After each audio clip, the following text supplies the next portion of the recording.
Bismillah ar-Rahman ar-Rahim. Assalamu alaikum rahmatullahi wa barakatuh. Welcome to another episode in the series Dawah Ilallah, where we are going through the book by that same title on how we can be effective da'is or do dawah correctly. And so far in this last few episodes, we've been looking at if you are going to be a da'i, that there are certain characteristics that you need to have. One is that you need to believe in Islam. You have to believe in what you're talking about. You need to believe in Allah. You need to understand Tawheed. Secondly, you have to have the right character or the right manners. In other words, you can't be somebody who, when people look at you, think, gee, if that is a Muslim, I don't want to be a Muslim. So your character has to be a character that people want to emulate or copy. You're required to have a certain amount of knowledge on general topics, not only Islamic topics, but also other topics as well. That you should join up with an organization or a group of da'is and not be the Lone Ranger. Even the Lone Ranger had Tonto. So he wasn't actually alone. He had somebody who was with him. And that as a da'i, you need to go through a lot of self-purification. In other words, what that means is that you need to have a structure on what you are doing. Make sure that you have accountability. Make sure that you have checks and balances in your own life and in the work that you're doing in calling people to Islam. And now we said that last week we were also looking at how you have to have proper planning. So this is also included in this week's episode, is that as an effective da'i, you need to have proper planning ahead. There are certain objectives that you need to have in place when going out and doing dawah. This is what we call proper planning. And so in proper planning, we need to make sure that we have the right resources. Do we have the budget for it? Do we have a sustainable program? You know, many people, they say, you know what, we haven't been doing dawah in our community or in the area. Let's go do dawah. And so we get up, get 5 people together, and we go do dawah in a clinic or a hospital or a school or on the street, and that's it. Or we wait for the Olympics to come to our country, or the Soccer World Cup to come to our country, or the cricket to come to our country, and they do a dawah program, and yay, we did it. We got all the programs on YouTube. Everyone can see what wonderful work we did. That's it, done. And it's over because there is no proper planning. It is not a fundraising effort that you do dawah programs. It is not to make you famous or to put your organization on the map. You do dawah because it is what Allah requires from every single human being to do. And it has to be done properly. And it has to be done with planning and thought. You need a budget for it. Even personal dawah needs a budget. You need to buy books. Your stock at home, you should have at least anywhere between, if you are a da'i and you're calling people to Islam, which is every single human being's responsibility, you should have anywhere between 20 and 50 copies of the Quran in the languages of the people that you are going to be speaking to on hand all the time. When you take one out, you need to replace it with another one. There can become a day when you'll suddenly have 10 people that you need to give copies of the Quran to. You need to have books on the basics of Islam, how to perform your salah. What we do is I make up little kits, and they're called survival kits. And in the survival kit, there is a Quran. Then there's a book, how to read your salah, in English and in Arabic, the transliteration of the Arabic, because they can't read Arabic. Then there's a book explaining to them, have you discovered the real beauty of Islam? Nice colored, glossy book. Maybe a book about the sciences of the Quran. And maybe I'll put a topi in there, so they learn to have something that you don't have to get them into a kurta straight away, one of these things straight away, but maybe just a hat, something to, and then a miswak, and maybe some itar, perfume. And I'll put that into a pack. And it's called a starter pack or survival pack, whatever you want to call it. And I have hundreds of those, but you don't have to have hundreds. You can maybe have 10 of those. So there's a budget that you're going to need to have that in hand. And most importantly, obviously the Quran is the most important, but for the sake of making dawah more effective, you need a calling card in there. A 24-hour calling card, not a celebrity calling card. So you don't put somebody's number in there and their address and telephone, there's not going to be available. It has to be a number that they can phone that someone's actually going to answer their questions and speak. So that number must be in that pack as well. So that follow-up can be done, they can ask questions and so on. That's the planning that you need to have these kits. You need to have a budget for that. So are you going to be able to sustain this? Can you keep this going of having 10 in stock for the next 50 years until the day you die. So you have to put a budget aside. So that means whatever you're making a month in your salary, you need to put aside amounts of money so that can be sustainable to do that. So this is effective dawah, not just sporadic dawah. You need to make sure that you choose the proper times and the proper places for doing dawah. If you've decided that Allah wants you to do dawah at schools, then you stick to schools and you stay methodically doing that for the next 10 or 20 or 30 years. Don't change midstream. You've just built up knowledge of how to deal with students. Why go change it now to doing dawah in hospitals when it's a whole different way of doing dawah? And if you've been doing it in hospitals, why go change midstream and start doing it now at university campuses? You've just figured out how to get through all the red tape in hospitals. We need specific dawah done in specific places. I don't like the street dawah technique. It's fine if you want to do street dawah, you go ahead and do street dawah. But I don't like it because it's done in a way that you're almost like the Jehovah's Witnesses do. People stop and they listen not because they want to, but because they feel obliged to. And so you're forcing it down their throat. And they feel that they are, just to keep you satisfied, they say yes, yes, yes, yes, when actually they mean no, no, no, no. And they just say yes to get rid of you. So when you do street dawah, unless it is a campaign that has been well structured, you've got lecturers speaking, public talk done like we did in Central Park and we did at the World Trade Centers, where we had public speaking done, did talks afterwards, people came up, we did street dawah to them. They'd listen to the lecture. We don't just go up with a video camera up to somebody and say, what do you know about Islam? And force on them. The guy's caught, he knows he's on camera, he knows he has to lie because he doesn't want to be caught like an idiot. So he doesn't tell the truth, generally. You know what I mean? So don't bring big like light sets, and I mean, it scares the guys. So what is dawah for? The sake of Allah. It's not the sake of self-promotion. So make sure that we're cautious in what we do when we're doing dawah, that it must be properly planned. So you must have all the equipment that is required if you're going to go do dawah. Make sure you should have a little sling bag that you have all your books in constantly. So even if you're walking to go do shopping, you should have a little bag at least so you can drop. I always have books with me, not go anywhere without them. Even at the hotel, people that I speak to, give them out to them all the time. A da'i, before he puts his mobile phone into his pocket, before he puts his watch on, before he puts his shoes on, he packs his bag, his tool bag. That's the tools of the trade. So he has this bag with him all the time. You don't have to put 20 books in there. Put one Quran in, one book, maybe 5 or 6 DVDs because they're lighter. And so when you speak to people and somebody shows the slightest bit of interest, you just give them the DVD. And the card should be in that DVD already, your card, on how they can contact you. So always give them information. Do not waste opportunity. So always give people things to read or to guide them to Islam. So this is very, very important in your planning. So no more haphazard dawah for the sake of dawah, celebrity dawah, Hollywood dawah. It's dawah because we want to do it for the sake of Allah. Okay. So please, if you have been doing it that way, I'm sorry if it applies to you. I apologize if I've offended anybody with what I've said, but maybe we just need to have a look at what our motive is and maybe less cameras, less action.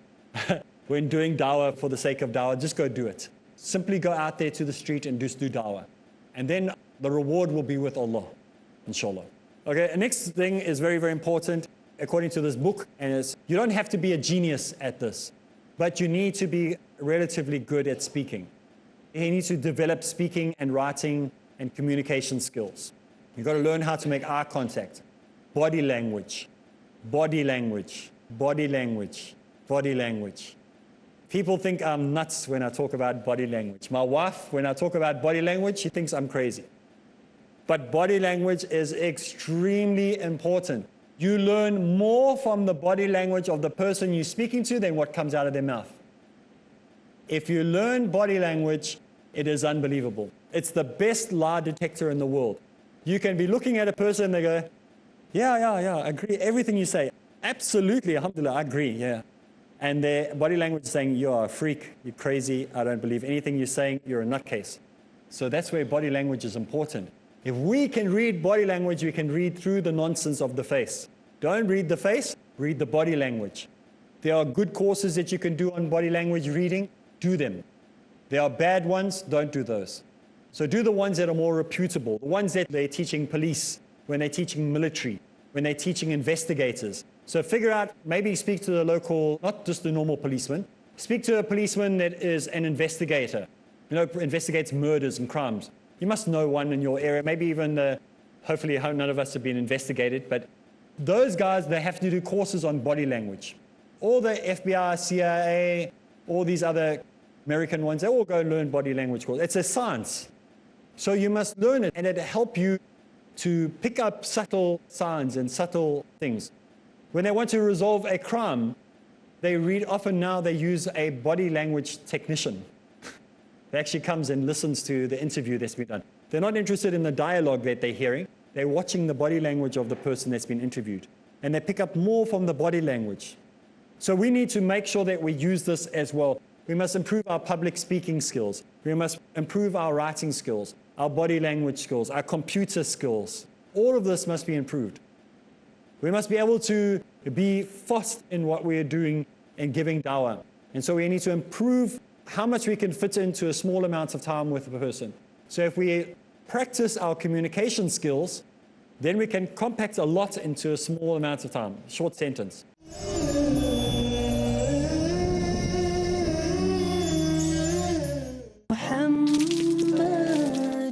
Pearls of Prophet Muhammad, peace be upon him.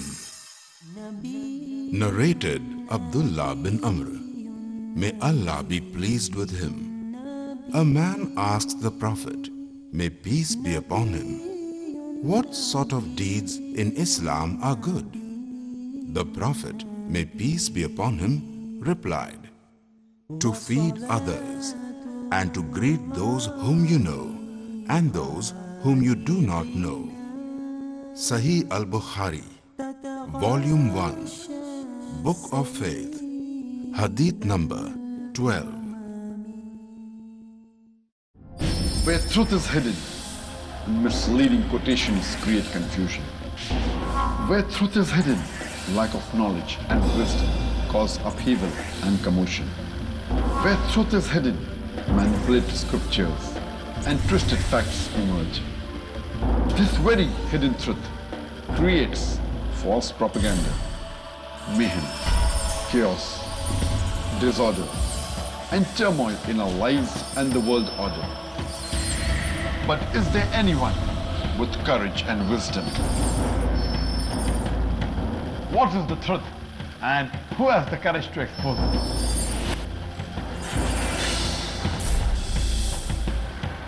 Because it's your right to know the truth.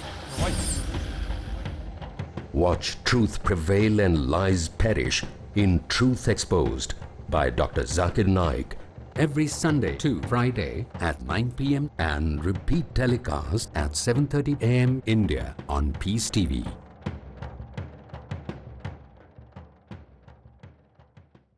Peace TV presents over 100 million viewers at one of the largest peace conferences in the world, addressing a sea of spellbound spectators.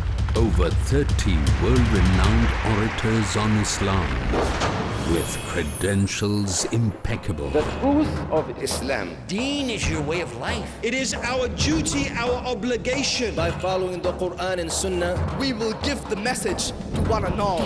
With articulation exquisite. Read the book of Allah. Islam is the easy way. It's the simple way. Remind each other. The Muslim is not a source of harm for other people. Collaborate with the people for good. This is the call of Islam.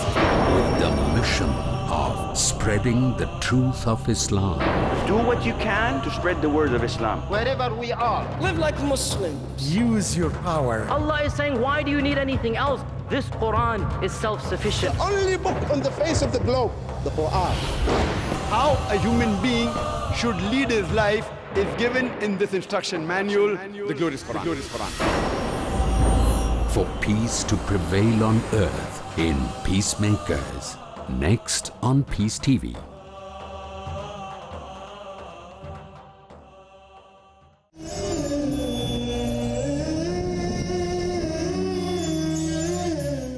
When they want to resolve a crime, often now they use a body language technician. That actually comes and listens to the interview that's been done. They're not interested in the dialogue that they're hearing. They're watching the body language of the person that's been interviewed. And they pick up more from the body language. So we need to make sure that we use this as well. We must improve our public speaking skills. We must improve our writing skills, our body language skills, our computer skills. All of this must be improved. We must be able to be fast in what we are doing and giving dawah. And so we need to improve how much we can fit into a small amount of time with a person. So if we practice our communication skills, then we can compact a lot into a small amount of time, short sentence. Also with your computer skills, how good are you at updating if you created a Muslim website? Everyone here, everyone at home, create a Muslim website. Create a Muslim website, like body language. Learn body language skills. Create a Muslim website. Not a single person should not have a Muslim website. Every single Muslim should have a website. Create one. They are free. Did you know that most of the websites are free? You don't have to even pay for a website. You can create a blog. You can create a chat room. You can create a YouTube channel. If 2 billion Muslims created 2 billion Muslim websites, half our job would be done. If you go, I'm even going to give you the website where you can create your own website. It's called webs.com. Giving them free advertising because they give free websites. It's called webs.com. Webs.com. That's it. Create your own 5-page website for free. You don't even have to spend any money on it. Please go create your websites. If the more we flood the world with information, the better. 10 years ago, no, not even 10 years, 5 years ago, 6 years ago, if you typed in the word Islam, you found everything other than a Muslim website. It was Christians' websites, it was websites about anything else but Islam. Now you type in Islam, and the first 10,000 are all Muslim websites. Because we've flooded the world. Dr. Bilal Phillips, Yusuf Estes, those are the two greatest people as far as internet website creations are concerned. They flooded the world. You type in Muhammad, you'll go to Yusuf Estes. Type in Islam, Yusuf Estes. Jesus, Yusuf Estes. He just flooded the world. He just created lots. Every time I type in something, it takes me to one of Yusuf Estes' brother Yusuf Estes' channel. And Bilal Phillips has done just as much with his online universities and all the rest of it. These men realized the importance and the power of the internet. Long when everyone else was saying, oh, I think it's still haram. No, we mustn't use internet bad. You know those scholars? These guys are going, let's move, let's move, let's move, let's move, let's go ahead, let's move forward. If we sit here debating and waiting, nothing will happen. And so these two men, and there are many others people have done it, but no one has done it as good as these two guys. If you look at these two brothers, Yusuf Estes, I mean, you'd never expect it from him. He's an olderish man. You don't expect him to have that dynamic energy like that's what you expect a young RT 18-year-old to do. And Dr. Bilal Phillips the same, flooded the internet to make sure that people have the opportunity to hear about Islam. You at home create a website.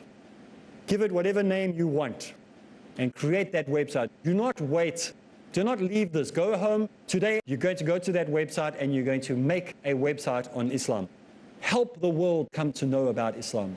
So whatever, you can call it Jesus.com, Mary.com, Abraham.com, whatever you want to give it, whatever you think will catch the attention of the people. So the more we create, the easier it will be for the dawah, and you'll get reward, you'll get sawab for every person that visits the website and learns about Islam from it.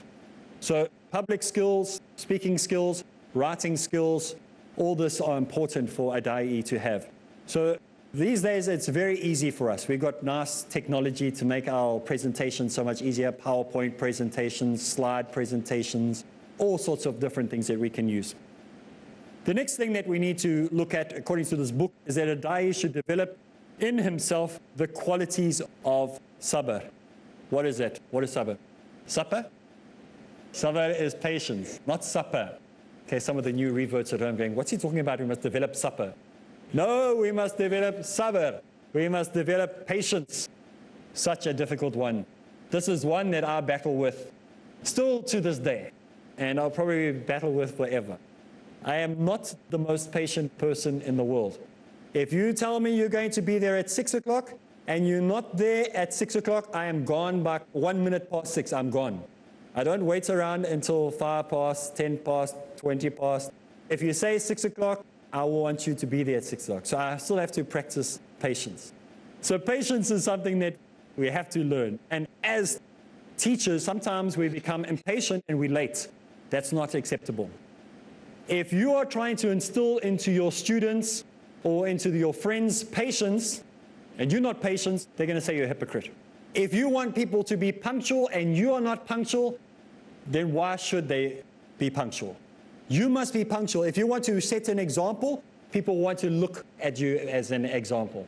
So if I say to you, 6 o'clock you must be here to come for the recording in the studio, you need to be at 6 o'clock. But it's no use me coming in at 10 past 6. Because you're going to say, Areeb, he says one thing, he does another. So alhamdulillah, we have to have a certain amount of patience, and we have to develop this. I would like to say that I need to establish this, but I think that I'll probably be dead before I establish this. But I'm going to try every single day to become better than the day before. And so when I catch myself being impatient, then I have to correct myself straight away, inshallah. So it's something that we have to work on. In the 16th chapter of the Quran, it says, and endure your patience. Your patience is from none but Allah. So it is Allah who gives us this patience. It is Allah that we must be patiently waiting upon.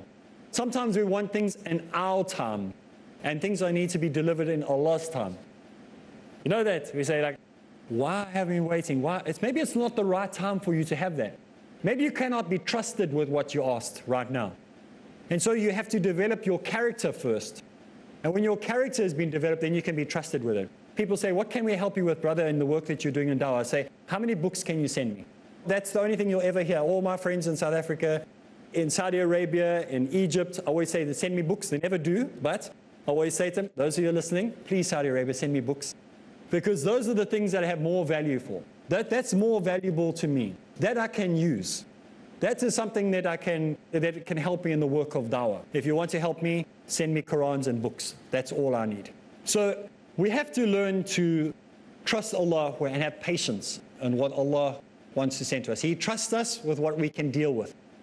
He knows I can't deal with money, doesn't send it my way. He sends me other things that are more important. So I have to develop in myself a certain amount of patience all the time. Sometimes Allah wants to test us, to see what we are able to handle, what we're able to deal with.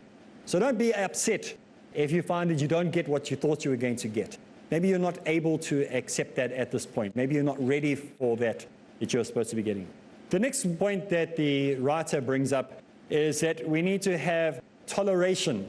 We need to tolerate one another, and that we need to have forgiveness. These are the two qualities that you sort of go hand in hand according to the writer. He says that tolerance and forgiveness are two qualities which a da'i must develop in himself.